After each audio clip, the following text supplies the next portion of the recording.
Nama diberi Pesto. Pesto ialah seekor anak penguin raja ataupun king penguin yang berada dekat Sea Life Melbourne Aquarium di Australia. Pesto ni dia anak penguin lagi. Jadi bulu dia tak sama dengan penguin dewasa. Yang mana penguin dewasa ni warna lebih kurang kelabu, putih dan kuning. Tapi Pesto dia anak, jadi dia berwarna coklat lagi. Bulu dia pun lebat. Dia mula menetas pada Januari 2024. Jadi sekarang lebih kurang 9 bulan je. Tapi dalam masa 9 bulan tu dia boleh jadi besar, mengalahkan berat badan mak dengan ayah dia bergabung sekali. Itulah sebab dia boleh jadi famous. Level famous dia sampai tahap Katy Perry pun datang singgah tengok Pesto. Sebelum tu kita kena tahu dulu Pesto ni spesies penguin yang mana. Kalau macam pingu nokna tu,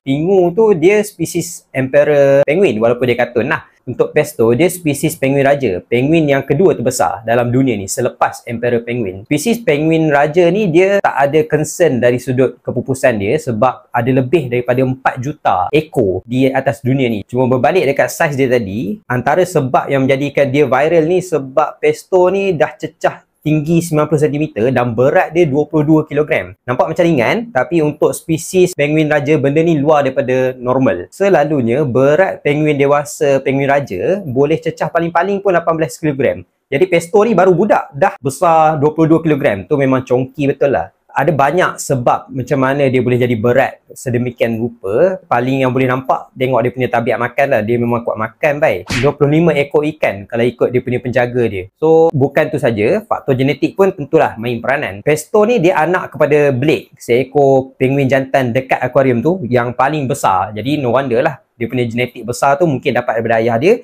tambah dengan tabiat makan dia yang kuat ni menjadikan dia seorang yang sangat-sangat thick. Tapi satu hari nanti dia akan turun juga berat badan dia sebab anak penguin ni bila membesar dia akan alami satu proses kita panggil sebagai fledging. Fledging ni kira tukar bulu untuk burung lah, untuk menghasilkan bulu yang lebih sesuai apabila dia mencapai usia dewasa. Tapi macam penjaga dia cakap, Pesto will always be a big boy, chunky boy.